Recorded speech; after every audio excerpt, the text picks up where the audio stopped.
She never expected to find a dying wolf dragging a military tag soaked in blood.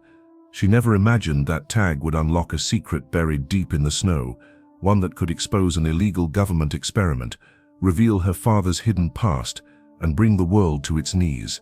But when the wolf vanished the next morning, everything changed. A remote mountain base, a forgotten project called Fenrir, a trail that led not just into the forest, but into a terrifying truth that someone was willing to kill to protect. What was the wolf trying to show her? Why did it carry her father's name? And why does it remember her? Emily Hayes lives alone in a snow-covered cabin on the edge of a forgotten mountain range. A former wildlife photographer, trying to grieve the sudden loss of her father, a man she barely understood but always admired. She came here for peace. But the silence brought something else. Something with a tag. Something with eyes full of pain and memory. This is a story of loyalty beyond science, of love between species, and of the past clawing its way back through the snow. What she finds will freeze your heart and melt it all at once. The wind howled through the pine trees, sweeping snow in angry gusts across the mountainside. Emily tightened her wool shawl and looked out through the foggy window of the cabin she had inherited from her late father. The wood creaked under the weight of winter, and silence pressed in from all sides. It had been 3 weeks since she'd spoken to another soul. 3 weeks since she'd left the city behind, in hopes that solitude would help her grieve. But grief wasn't a storm that passed. It lingered, like the frost that clung to every window pane. Her father, Colonel Marcus Hayes, had always been a mystery. A military man with secrets she wasn't allowed to ask about. He had died in a car accident. At least that's what the report said. Emily never got to see the body, only the closed casket.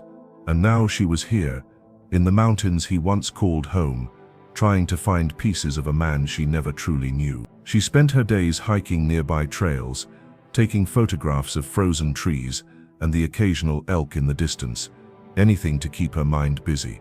But that evening, as the light dimmed and snow began to fall again, she noticed something unusual.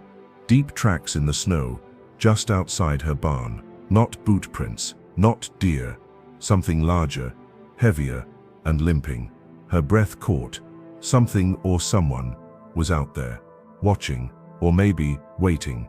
Emily slipped on her boots, grabbed her flashlight, and stepped into the bitter cold. Snow crunched under her feet as she followed the trail through the dusk. The tracks were fresh, deep paw prints, too wide to be a dog's, and stained in places with small pools of blood.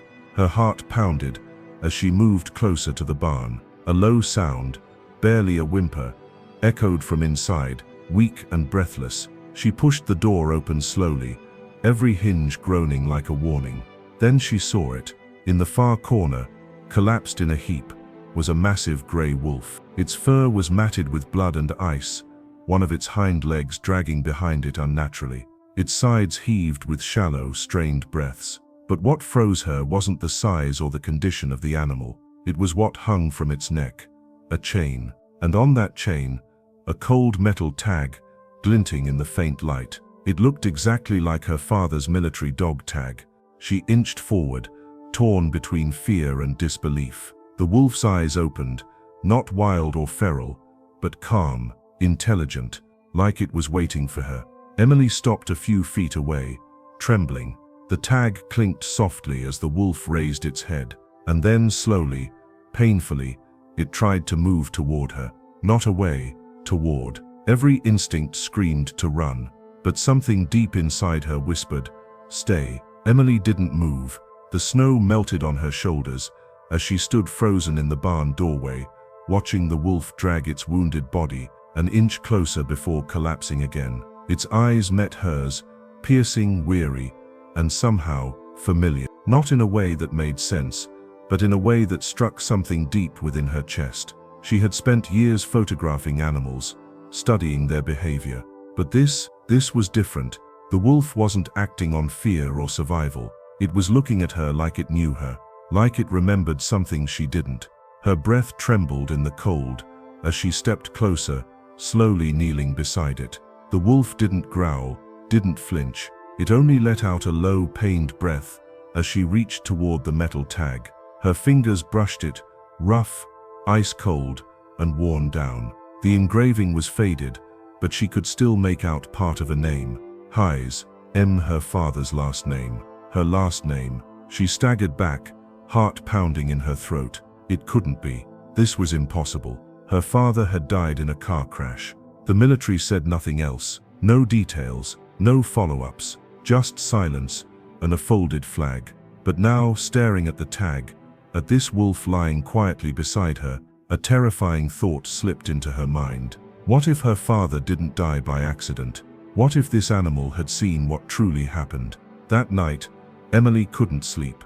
The wolf lay near the fire, its breathing slow, its eyes never leaving hers, and every time she looked at it, she felt like the story she thought she knew was about to be rewritten. Morning came in a hush.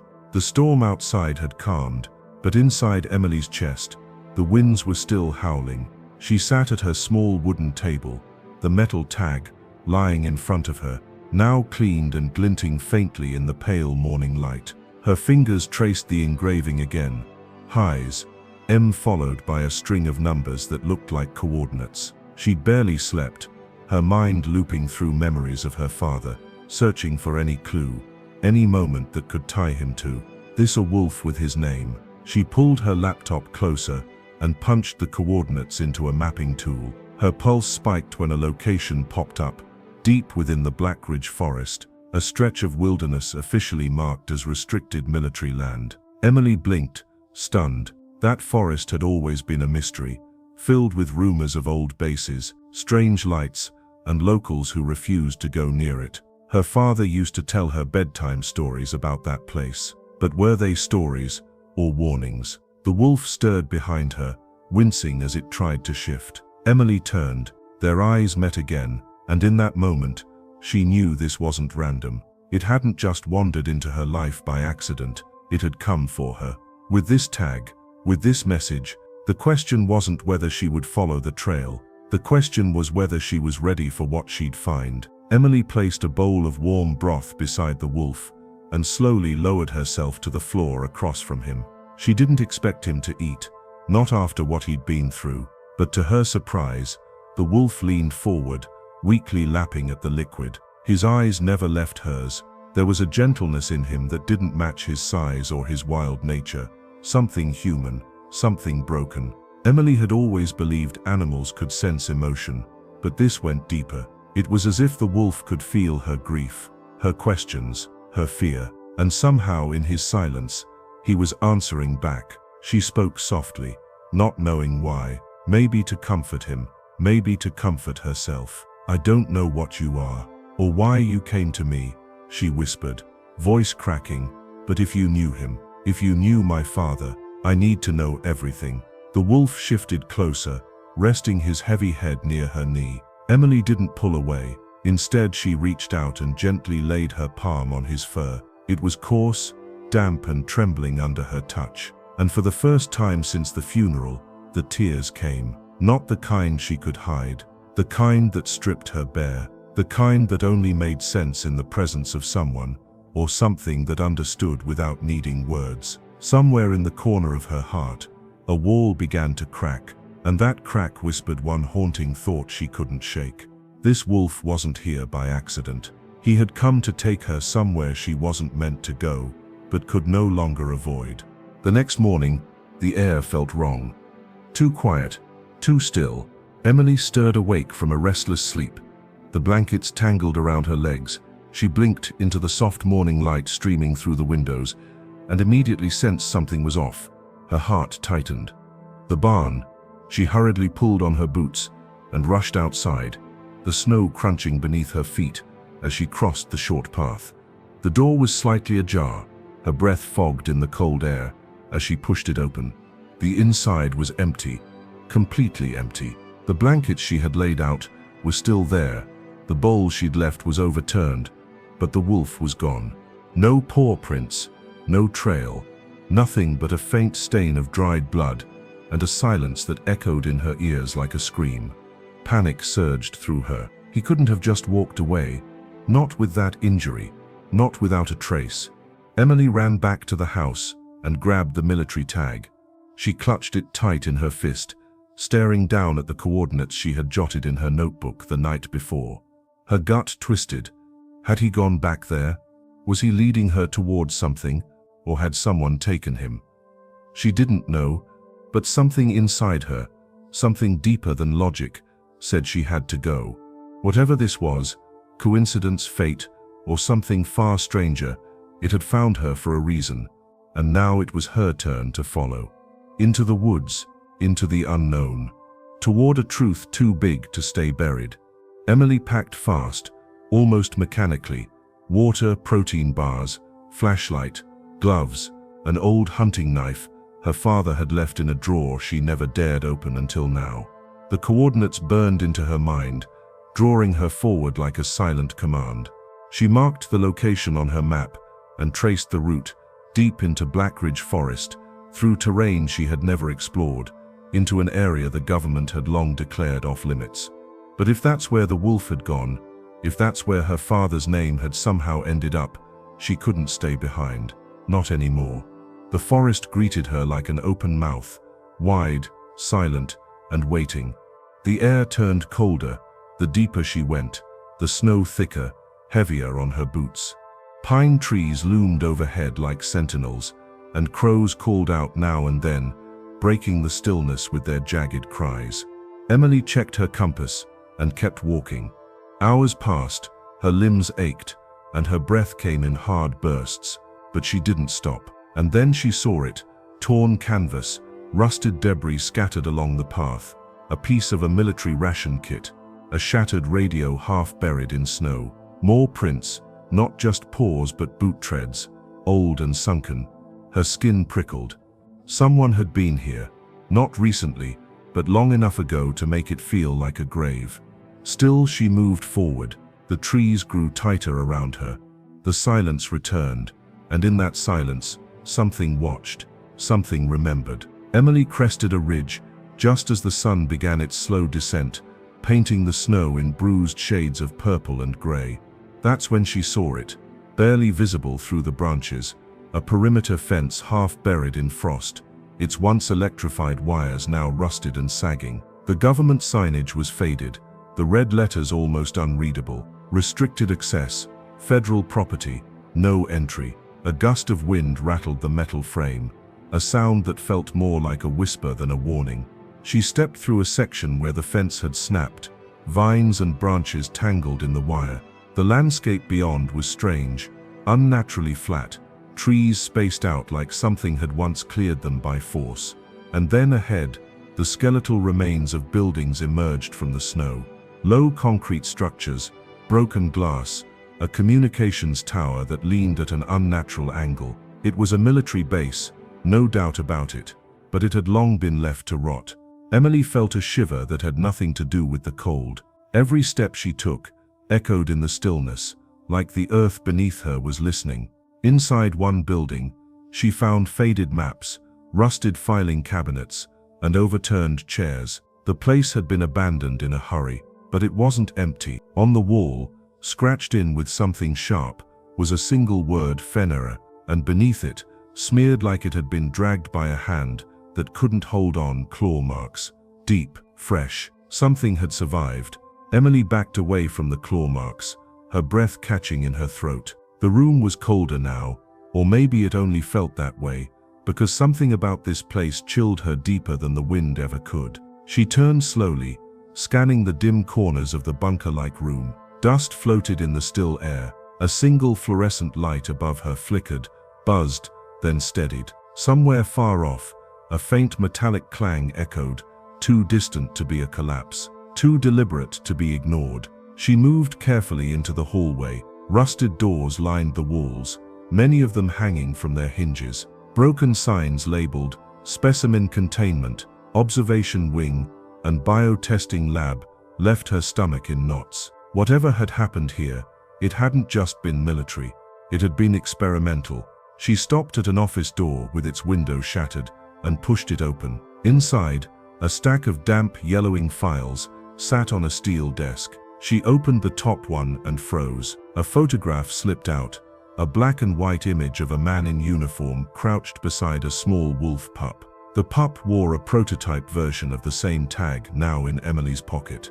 On the file's cover, Project Fenera, active phase log, eyes only. Suddenly a soft click echoed behind her, like a boot shifting on tile. She spun around. No one was there, but the hallway light was off now, and in the reflection of the broken glass, she thought she saw eyes, low, watching, unblinking. She wasn't alone. She moved deeper into the base, each step heavier than the last. A door creaked open under her touch, revealing a vast room lined with rows of reinforced cages, each one built from steel, so thick it could hold more than just a wild animal. Most were empty, doors ajar, or twisted like something powerful had forced its way out. Inside one, claw marks dug deep into the walls, not just in rage, but in desperation. Another still had remnants of a harness, military issued, embedded with a small chip socket, like it once connected to a monitor or control device.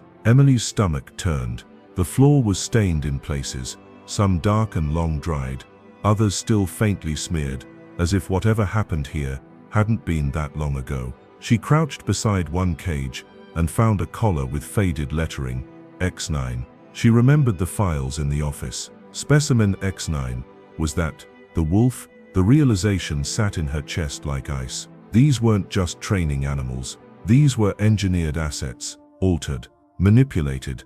The government hadn't just used animals.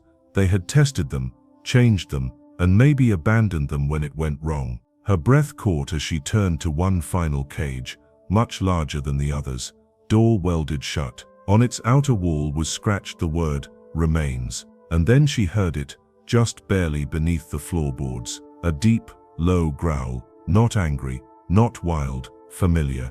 It was waiting. Emily's fingers trembled as she pushed open a small door at the end of the corridor, its rusted hinges groaning like something exhaling after a long sleep. Inside was a control room, dark except for the dim green glow of an old terminal, somehow still humming with power. The air felt heavier here, thick with dust and something else, sorrow maybe. She wiped the grime from the wall and found a faded photograph pinned beside a clipboard.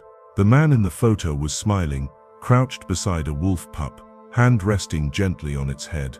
His name tag read, D. Cross. But what caught her breath wasn't the man, it was the pup. The same intelligent eyes, the same unusual stripe down the muzzle. Her heart seized in her chest. She was looking at a photo of the wolf that had come to her, and next to it, scribbled in permanent marker across the wall, were two words, he remembers. She turned her attention to the clipboard. The attached folder was marked confidential, Project Fenera. Inside, medical logs, neurosynchronization data, and field mission reports, one after another, mentioning subject X9. The earliest entries referred to it as the pup, but in later pages, someone had begun using a name in the margins, Ghost. Emily whispered it aloud, and for a moment, something shifted in the air. A memory, maybe, or something more. Her voice cracked with disbelief. That name, Ghost, it felt like it belonged to her too, like she'd heard it once a long time ago. And deep beneath her grief, beneath the mystery and fear, she felt it stir, a connection she never knew she had, returning. As Emily backed away from the wall, her pulse quickened. She could hear it again, that slow, rhythmic breathing. Not mechanical, not imagined. Real, deep, measured.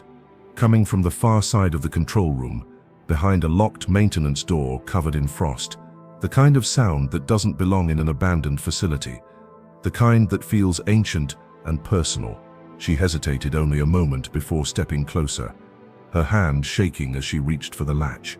It gave with a reluctant groan. The room beyond was pitch black. Her flashlight flickered before settling on a narrow stairwell leading downward, as if burrowed into the earth itself. Every instinct told her to turn back, to run. But that same whisper in her chest, the one that had drawn her here, pushed her forward. Step by step, she descended. The air grew colder, heavier, laced with something metallic. She reached the bottom and stepped into a narrow corridor lined with shattered glass panels. Observation rooms, containment cells. The remnants of whatever had been kept down here were long gone, or so she thought. Then she saw it. A figure barely visible in the dark, curled against the far wall. Muscles tense, breath fogging the air. Pale eyes opened slowly, glowing faintly, and for a heartbeat, Emily forgot to breathe. It was him, Ghost. No chains, no handler, just the wolf, waiting. But as she stepped closer, his ears flicked back, and suddenly his head turned sharply toward the ceiling. He had heard something, and whatever it was coming. Emily stood frozen at the base of the corridor, staring into Ghost's glowing eyes. He didn't move, didn't growl. He simply watched her, like he'd been waiting for this exact moment. Her voice caught in her throat, her instincts caught between fear and awe. Slowly she knelt, holding out her hand. Ghost didn't flinch. Instead, he inched forward, one paw dragging slightly, still wounded, still carrying the pain he'd brought with him. But now that she was close, she could see something new, hanging from his neck. A leather pouch, old and weathered, barely clinging to his fur. Her fingers trembled as she reached out and unfastened it. Inside was a small hand-bound journal, edges frayed and soaked in dried blood. The first page bore a name that struck her like lightning. Daniel Cross, the same name from the photograph. Her eyes scanned the opening lines. If anyone finds this, know that we tried. Know that he's not a monster. He's more human than most of us ever were. Page after page, Daniel's handwriting painted a chilling picture. He was Ghost's handler, but more than that, he was his companion, his friend. The journal spoke of covert missions, how Ghost could detect explosives, track targets, even predict danger seconds before it struck. But it wasn't training, it was instinct, intelligence that no one could explain. That's when the experiments began. Scientists obsessed with unlocking Ghost's mind, pushing him further, breaking the bond they had built. And then, silence. A page torn out. Emily flipped ahead, desperate for answers. But the rest of the entries grew frantic, disjointed. Daniel's writing shaking as he spoke of betrayal, of something going wrong, of orders to terminate everything, including Ghost. The final line sent a chill down her spine. If he finds you, if he remembers, it means I failed to protect him. And somewhere, in the dark beyond the corridor, something metallic clicked. Emily pressed herself against the wall, clutching the journal tightly to her chest. The clicking sound had vanished, swallowed by the thick silence once again. But her heart refused to slow. Ghost stood still beside her, unmoving, his head tilted slightly as if listening for more. For the first time, she noticed the subtle scars hidden beneath his thick fur, lines along his ribs, the faint traces of surgical markings. They hadn't just trained him, they had changed him. She turned the pages of the journal again, more urgently now, searching for answers she wasn't sure she wanted to find. Midway through, she found a section marked with a red ink blot, and beneath it, a bold heading Ps3, Cognitive Merge, Initiation. Specimen X9. Daniel's entries became technical, frantic, haunted. They had begun linking Ghost's neural patterns to an experimental interface, a system designed to read, anticipate, and even manipulate thought. The tests exceeded all expectations. Ghost didn't just follow commands, he made decisions, protected lives before humans saw danger coming. But then something changed. The more Ghost adapted, the less they could control him. He began resisting orders, recognizing faces, reacting emotionally. He refused to attack civilians. He shielded wounded enemies. He became aware, and the project heads didn't like that. Daniel wrote of nightly arguments, warnings that Ghost's mind was evolving beyond them, that soon he might begin to remember too much, feel too much, and worse, act on it. They labeled it a liability. They called for termination. Emily's hands trembled as she closed the journal, her throat tight. Ghost wasn't just a weapon. He wasn't even just a survivor. He was the result of something far more terrifying, a soul forced into obedience, and now set free. Emily sat on the cold floor, journal in hand, eyes fixed on Ghost. The name felt strange on her tongue, like something half-remembered from a dream long forgotten. She whispered it anyway. "Ghost." The wolf stirred, his ears perked, and for the first time, he moved closer without hesitation. His snout brushed her hand, gently, as if the sound of that name had pulled something loose inside him, something buried beneath years of pain, abandonment, and silence. Emily's chest tightened. She could feel the truth pressing down on her, louder than any scream. He remembered. She didn't know how or why, but somehow, some part of him, no matter how fractured, knew her. Not just her face, but her voice, her presence. And now, with the name spoken aloud, it was as if something locked inside him had stirred awake. A sudden sharp flash crossed her mind, a memory.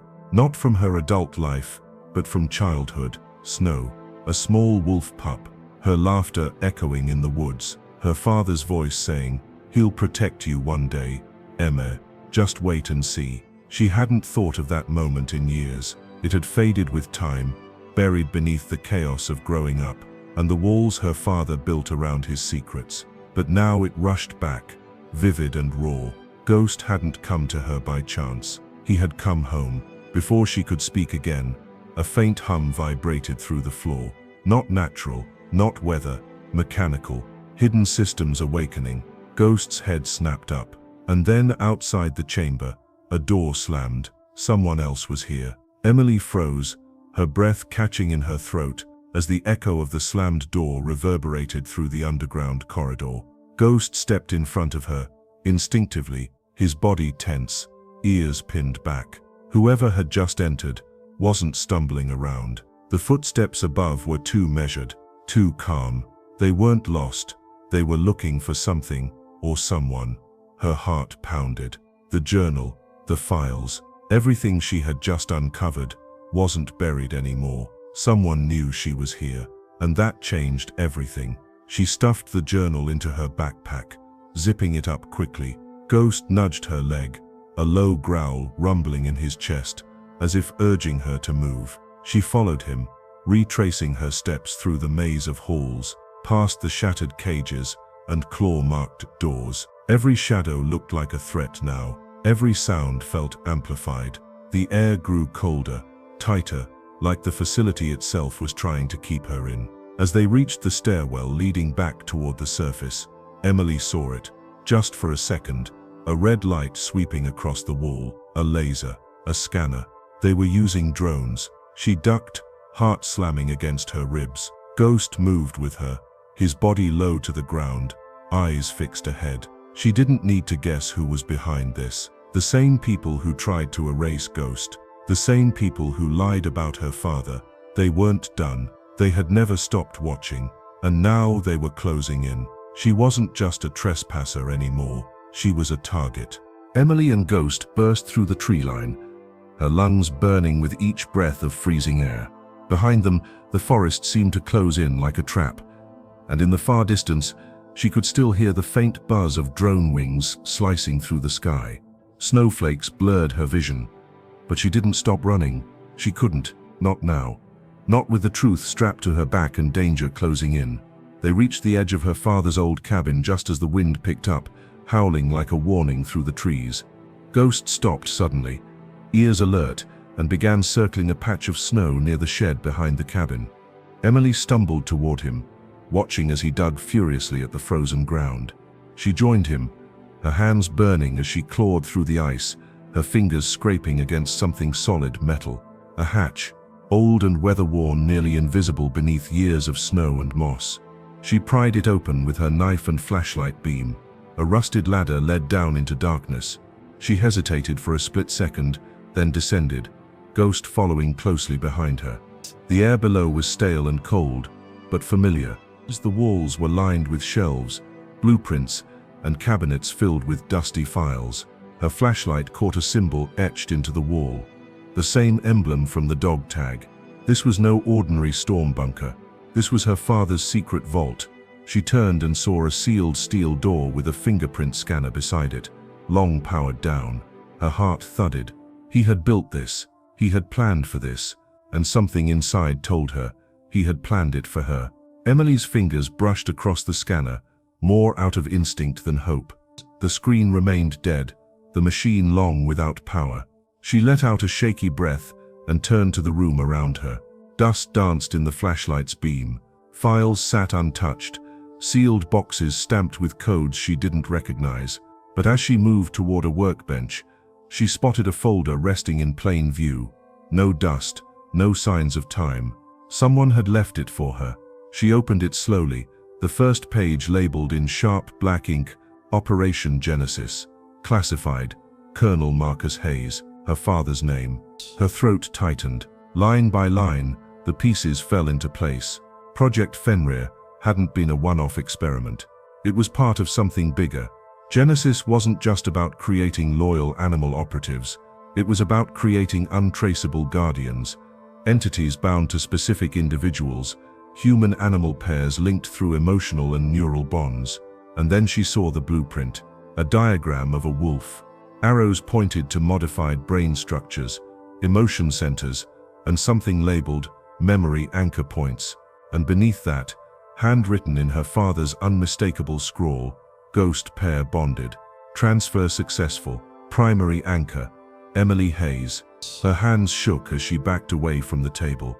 Ghost hadn't found her by chance. He had been imprinted with her. Her father had tied them together, years ago, and then buried the truth so deep, no one would ever find it, unless he didn't make it. A folder slid from the shelf above, landing at her feet. She picked it up. Inside, a letter addressed to her. If you're reading this, they found you. That means Ghost did too. And now you must know your life was never just yours. Emily dropped to her knees. Everything was about to change. Emily wiped her tears with the back of her sleeve, then turned back toward the sealed steel door. Her father's words rang in her ears. If you're reading this, they found you. That meant whatever was behind this vault, it was never meant to be buried forever. And if Ghost had made it this far, it was because he remembered more than anyone ever expected. She searched the walls until she found a panel near the corner, half concealed behind a shelf. Inside, a small generator lay dormant. She flipped the switch, praying for a miracle.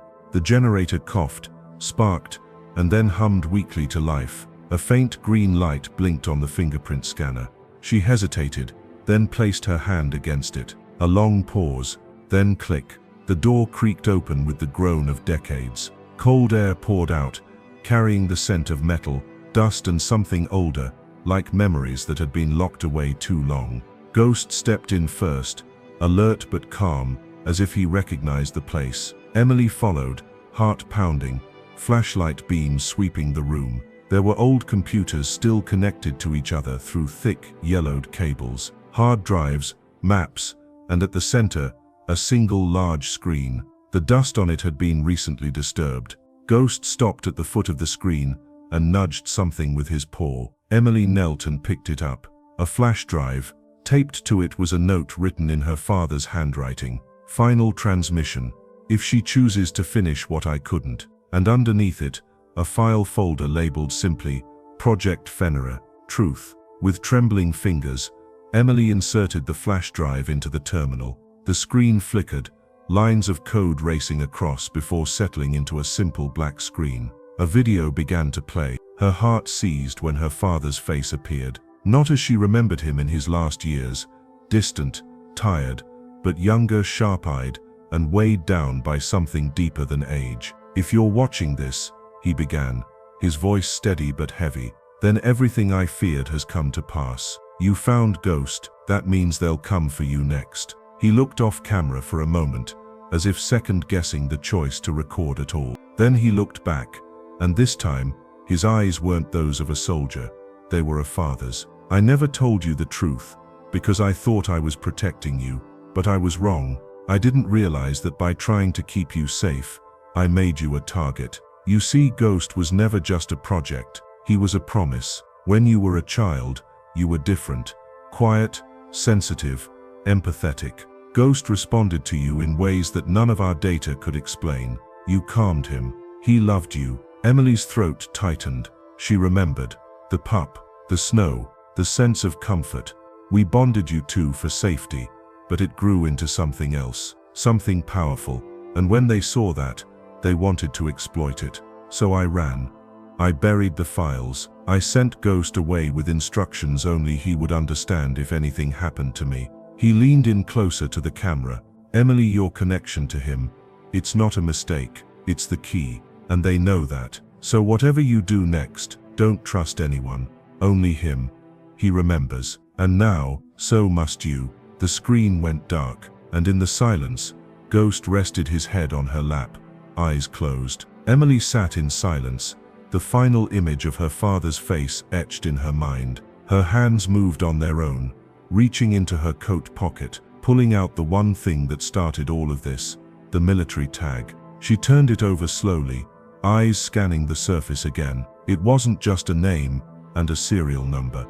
Not anymore. Now she knew it was a key. She just didn't know what it unlocked. Her thumb brushed along the edge and felt something odd, an indentation she hadn't noticed before. She held it up to the light. Inside the rim of the tag was a tiny seam. She ran her nail along it, and with a soft click, the tag opened. Inside, embedded in the hollow space, was a microchip.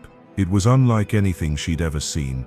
Small, silver, and engraved with a string of symbols instead of numbers. She stared at it, pulse racing.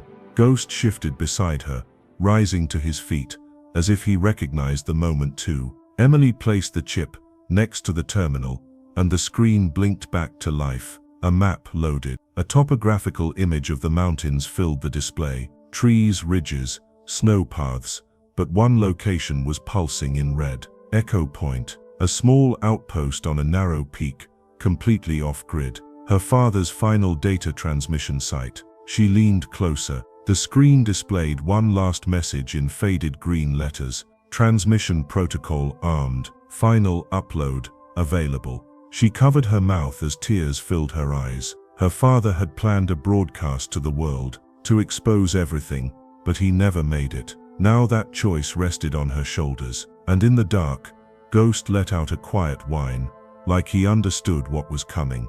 Because this was only the beginning. The image of Echo Point pulsed on the screen, but Emily couldn't move. Her hand hovered over the terminal, the weight of her father's message sitting heavy in her chest. Ghost paced slowly in front of her, ears twitching as if trying to pick up sounds only he could hear. And then, in the quiet hum of the room, a memory surfaced, uninvited, sharp and vivid. She was 5. Snow fell outside a window, just like it did now. Her tiny hands were pressed against the cold glass as she watched a small wolf pup stumble through the drifts, its fur sticking up in all directions. Behind her, her father knelt down, gently wrapping a blanket around her shoulders. "You like him?" he asked with a smile. She had nodded eagerly. "He's sad." Her father's smile had faded slightly then. He'd looked at her with a strange expression, half amazement, half concern. "He's special, just like you." The pup had turned then, eyes locking with hers through the window. Eyes she knew now. Ghost. The memory vanished, but it left behind a warmth in her chest and an ache she couldn't explain. Her connection to Ghost hadn't started in the barn. It hadn't started on this journey. It had begun long ago, in moments she had forgotten. Moments her heart had carried, even when her mind let them go. She rose to her feet slowly and knelt beside Ghost. He looked up at her, tired but alert, as if he too remembered something lost in time. "I didn't forget you," she whispered. "Not really." Ghost rested his head against her knee, and for the first time, she didn't feel like she was walking into the unknown. She felt like she was walking home. They left the vault at dawn, the sky cloaked in grey, and the wind sharper than it had been in days. Emily followed Ghost as he led her past the cabin and into the trees behind it.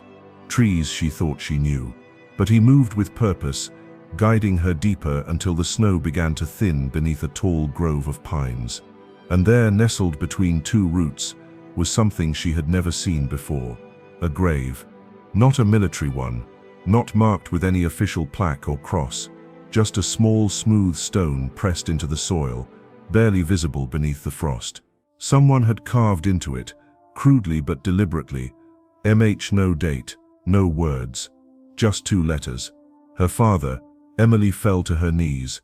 "Why here?" she whispered, not expecting an answer. But Ghost stepped closer, lowering his head, and something inside her told her this place wasn't just a burial site, it was a hiding place. A message, waiting for the right person to find it. She brushed away snow beside the stone and found a shallow wooden box buried in the dirt. Inside was a worn envelope, yellowed at the edges, sealed with a single fingerprint. She peeled it open slowly. The letter inside was written in a hand she knew too well. If you found this, it means Ghost still remembers, and that means there's hope. I never wanted this life for you, Emily. I wanted you free, but freedom doesn't come from silence. It comes from truth. You and Ghost were never just part of the project. You were the only part that worked. And they'll come for that. I know it. The final line was scribbled in shaky, uneven ink. Trust no one but him. Emily clutched the letter to her chest. The world she thought she knew was gone.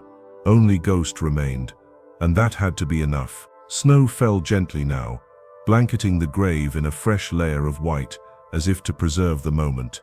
Emily stood in silence, her father's final words echoing through her mind. You and Ghost were the only part that worked. She thought she had come here to mourn a man she never fully understood, but now she realized he had been trying to protect her. The only way he knew how, by keeping her in the dark. But the light was here now, and it couldn't be hidden any longer. She looked down at Ghost. His breath was heavier than before, his legs slower to rise. The wound he carried hadn't healed. She could see the strain it took for him to keep moving, yet he never once faltered. He didn't have to. The mission was hers now. She reached into her bag and took out the military tag again, the microchip still warm from the terminal's activation. Her eyes moved to the map she had copied before they left the vault, her finger tracing the path to Echo Point. It was high, remote, surrounded by avalanche zones and steep ridges. But it was their only chance, the last transmission site with enough range to release the Fenrir files globally, and time was running out. She knew they were still watching, whoever had sent the drone, whoever had slammed the door in the base. They weren't far. The silence surrounding her now wasn't safety, it was preparation. A pause before the next strike. Emily tightened her pack, stuffed the letter into her coat, and knelt beside Ghost, brushing her fingers through the fur on his neck. We finish this, she whispered. For him. For us. Ghost met her gaze, and in his eyes she saw it again. Memory, loyalty, and something stronger. Purpose. The sun was low when they reached the edge of the mountain pass. Snow whipped across the cliffs like blades, but Emily pressed on, the weight of the files in her pack grounding her. Ghost stayed close, his pace slower now, every step labored but determined. They had made it halfway to Echo Point, but the path had grown treacherous. It was then, when the wind fell silent for a moment, that she saw it, a figure standing still on the other side of the ridge, bundled in black gear, a rifle slung over his back. Her pulse spiked. Ghost growled, stepping protectively in front of her. The man raised both hands. "It's me," he said, his voice muffled through a scarf. "Emily. It's Avery. Dr. Avery." Emily froze. She hadn't heard that name in years. He had been one of her father's oldest colleagues. A quiet man, a researcher with soft eyes and nervous hands. She remembered him at her 8th birthday party, bringing her a book about wolves. And now he stood here, in the cold, like he had been waiting. "I saw the broadcast attempt," he said, slowly approaching. "Your father's vault. The tag. I knew you'd figure it out eventually." Emily didn't lower her guard. "You were part of Fenrir. I was trying to stop it," he said, but something in his tone felt rehearsed. She wanted to believe him. She wanted to think someone else out there had been trying to do the right thing. But then Ghost stepped forward, teeth bared, and Avery's eyes darted too quickly to the ridge behind him. Emily's heart dropped. They weren't alone. Before Emily could react, a sharp hiss cut through the air. A tranquilizer dart sliced past her cheek and embedded into the snow beside Ghost. The next came faster, striking Ghost in the shoulder. He let out a sharp cry before stumbling, his legs trembling beneath him.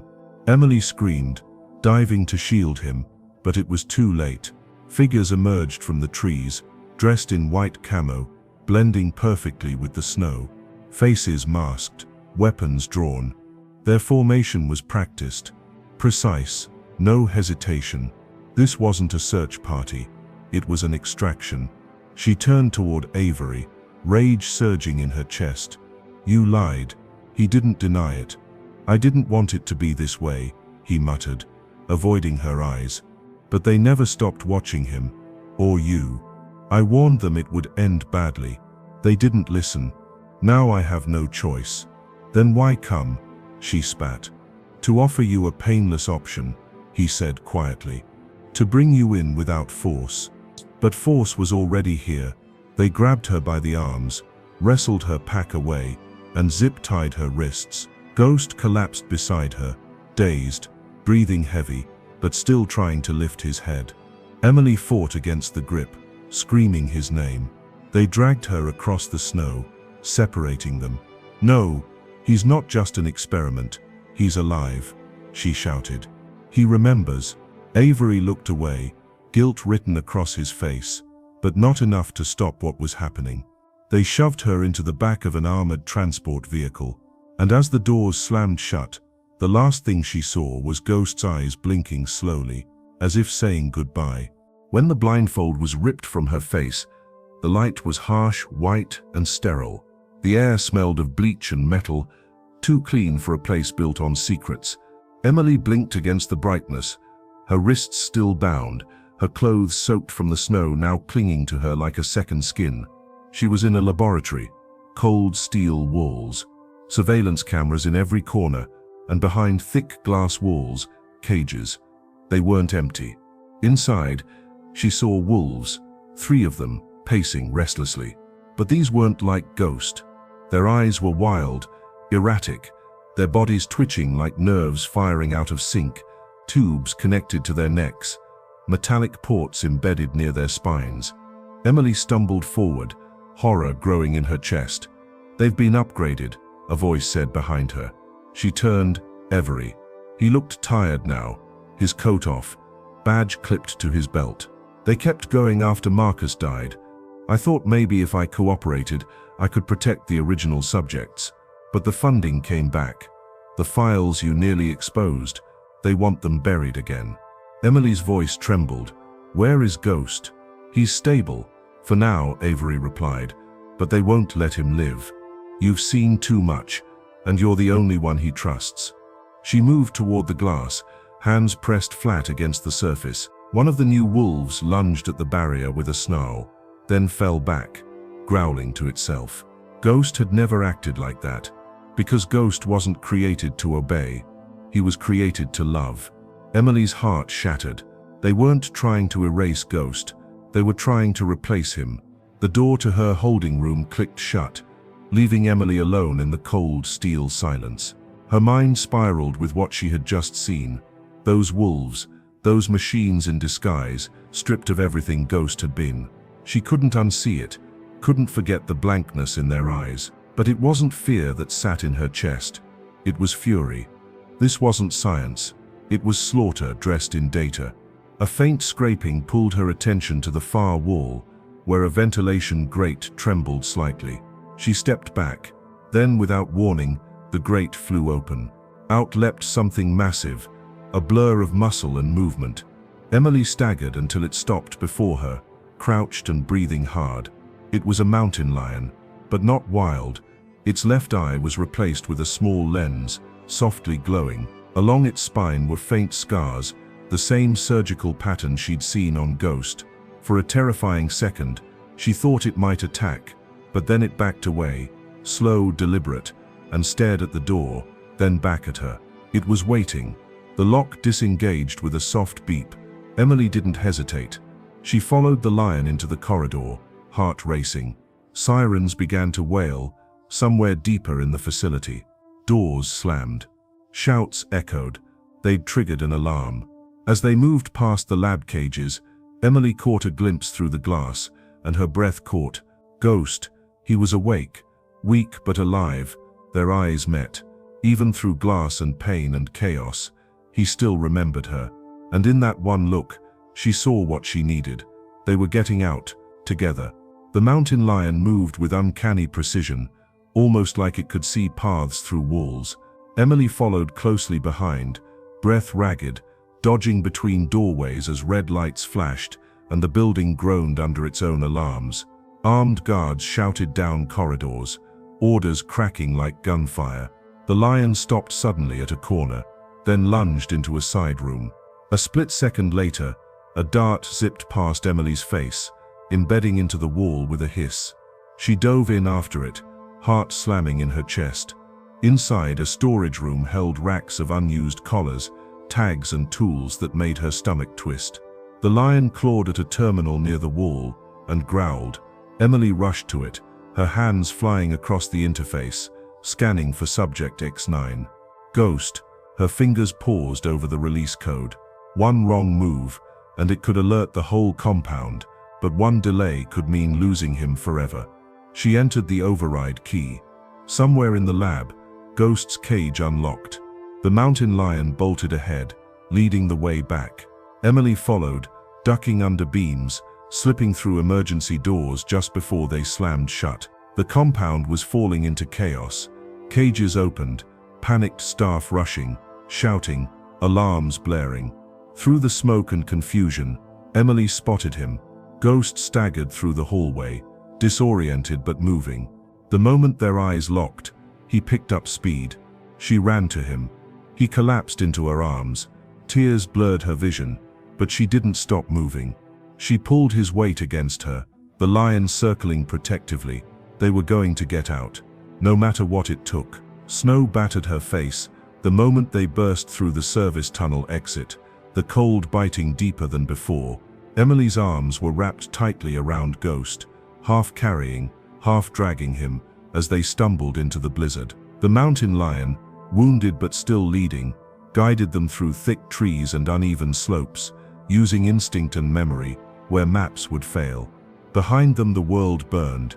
The facility's alarms echoed faintly into the forest, followed by distant shouts and the unmistakable chop of helicopter blades slicing through the wind. They were being hunted, but Emily didn't look back. She couldn't. Not with Ghost struggling to stay upright beside her, not with the wind threatening to erase every step they took. Her legs burned, her lungs felt carved open. But still, she pushed forward. Every few steps, Ghost would stumble, his breathing shallow. She dropped beside him each time, whispering his name, brushing the snow from his face. "Stay with me," she begged. "Please, we're almost there."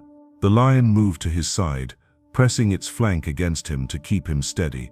Emily reached into her coat, clutching the map she'd marked. Echo Point wasn't far, just over the next ridge. But the ridge was steep, and the snow deeper than it had been in years. And Ghost, he was fading. She felt it, not just in his body, but in her chest, something fraying inside their bond. Her tears froze on her cheeks, her hands raw from gripping him too tight. But she refused to stop. Because this wasn't just about escaping, it was about finishing what they started. Telling the world what he had endured, what he had become, and what he still meant to her, and to everything her father tried to protect. The wind roared like a beast as Emily reached the foot of the final ascent. Echo Point loomed above, a jagged ridge crowned by a decaying communications tower, half lost in the blizzard. The climb looked impossible. Ice clung to the rocks, the trail barely visible beneath layers of snow. But it was the only way, the only chance to get the truth out. The chip in her coat was still safe, but time was running out, not just for the world, but for Ghost. She turned to him. His legs trembled with every step, and blood had begun to stain the snow behind him. Still, he didn't stop. His eyes, dulled by pain, remained locked on hers, and for a moment, she saw that flicker again, the same determination that had brought him to her door. "I need you," she whispered, kneeling beside him. "I can't do this alone." Ghost leaned into her hand, and slowly, with the help of the lion beside him, he stood. Emily took the lead, carving each step into the icy path. Her fingers went numb gripping the stone, The wind howled against her body, threatening to throw her backward, but she kept moving. Ghost followed, panting heavily. Twice he slipped. Twice she reached back, catching his fur, pulling with all the strength she had left. Each foot forward felt like 1,000. At one point, she screamed into the wind, not in fear, but defiance. She wouldn't let them win. She wouldn't let her father's truth die in the cold. And then through the fog and frost, she saw it. The door to the tower. One last stretch, one last climb. The door groaned open with a screech that echoed into the mountain wind. Inside, the tower was quiet. Too quiet. Dust clung to every surface. Cables coiled like veins across the floor. Most of the panels were dead, but one terminal in the center still glowed faintly, flickering like it was waiting. Emily stumbled toward it, tears freezing against her cheeks, breath coming in sharp, panicked bursts. She glanced back. Ghost had collapsed at the doorway. She rushed to him, dropping beside his trembling body. His chest rose and fell in shallow, uneven rhythm. His eyes fluttered open. Weak but aware, she pressed her forehead to his and sobbed. "I'm here. I'm right here." He let out the softest sound, a breath that trembled through her soul. The mountain lion stood nearby, still and solemn, eyes watching. Then it limped to the edge of the ridge and lay down, its role complete, as if it knew this place was meant for endings. Emily turned back to Ghost, brushing snow from his fur. Blood stained her sleeves, but she didn't care. She reached into her coat and pulled out the chip, the final transmission, the last piece her father had died protecting. She pressed it into the port on the terminal and waited. The screen lit up with a single prompt, UPLO'd to global network, confirm. Her fingers hovered over the keys. The moment she pressed enter, everything would change. The world would know about Project Fenrir, about Ghost, about what her father had sacrificed to protect. And just before she hit the key, she felt a nudge against her hand.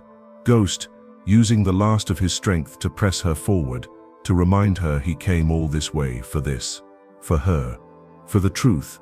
The moment her finger hit the key, the terminal hummed to life. The chip engaged, and lines of encrypted data began flooding the screen. Files her father had hidden, evidence of everything. Project Fenrir's origin, the genetic alterations, the neural link trials, and the cover-ups that spanned years. Video footage, classified documents, and the internal memos they never wanted the world to see. It was all there. And now, it was going out. A timer appeared. Transmission in progress. 67%. Emily held her breath. The wind shrieked through the broken glass panels, rattling the tower, as if the world outside knew what she was doing and wanted to stop it. She looked down at Ghost. He was still, eyes closed, breath soft, like he was dreaming. The lion hadn't moved either, resting quietly at the tower's edge, watching the storm swirl around them.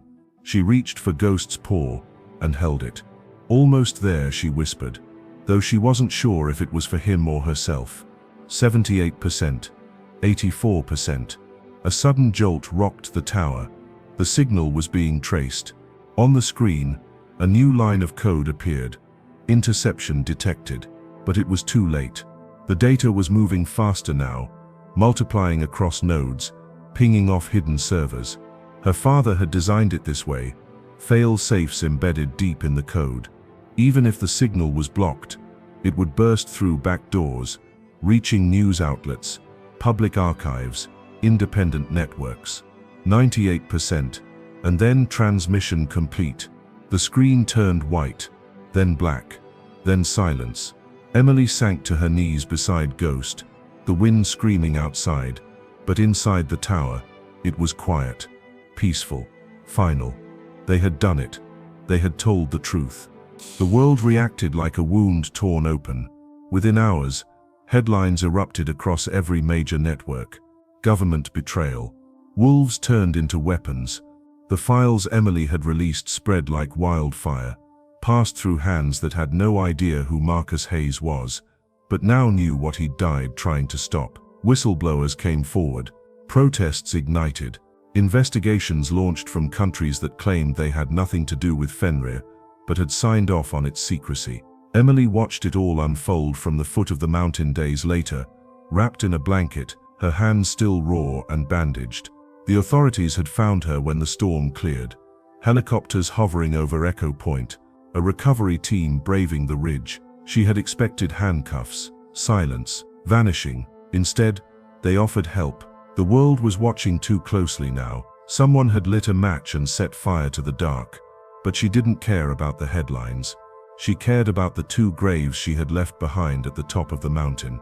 Ghost, who had never once stopped fighting for her, and the lion, who had given her a path when none remained. She buried them together, where the wind met the clouds, and she made sure the stone read what mattered most. He remembered, he returned, he saved. She didn't give interviews, she didn't accept fame. She returned to the woods, to the snow-covered cabin, where it had all begun. Because some bonds weren't meant for cameras, some stories were meant to live in the heart, and howl forever in the silence. Weeks passed. The snow melted slowly, revealing the earth beneath as spring crept back into the mountains. The world below roared with outrage.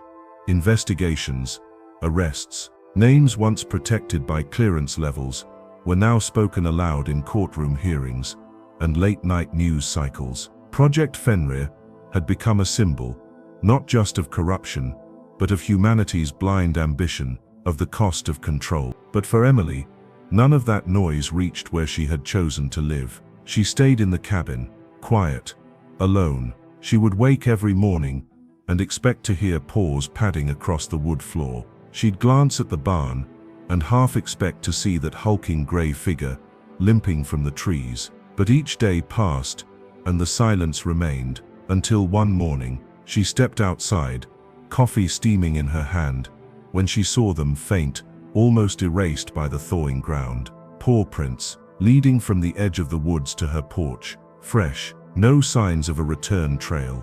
Her chest tightened, her mind screamed it wasn't possible. But when she followed the trail to the barn, the door creaked open on its own, and on the floor, right where he had once laid, was the tag, clean, shining, placed carefully. She sank to her knees, breath caught in her throat. Ghost was gone, but he had come back one last time, to say goodbye, or maybe just to remind her that some bonds go beyond science, beyond memory, beyond death. They echo in the wind, in the snow, in the quiet moments when the world isn't watching, and they never really leave. Far from the mountains, deep beneath concrete and silence, an old facility stirred back to life, buried below ground where no satellite could reach, where no government dared to list coordinates. The final remnants of Project Fenrir waited and watched. In a sealed chamber, cold lights flickered on for the first time in years. Consoles buzzed, monitors blinked awake. Rows of dormant pods lined the walls, each one sealed, each containing something not quite human, not quite animal, something in between. One pod in particular sat at the center, larger than the others, reinforced with alloy plating and biometric locks. Its monitor blinked slowly, showing one word: rebooting.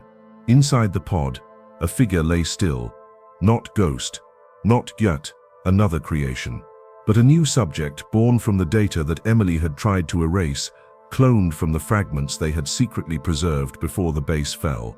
They hadn't destroyed Project Fenrir, they had just paused it. A silent figure in a lab coat stepped into the chamber, tablet in hand. His face hidden, his ID unreadable, but his voice echoed softly in the empty space. She set it free. Now we make it perfect. He turned and typed a command. Initiate Phase 4. A mechanical hiss filled the room. And then, inside the pod, eyes opened.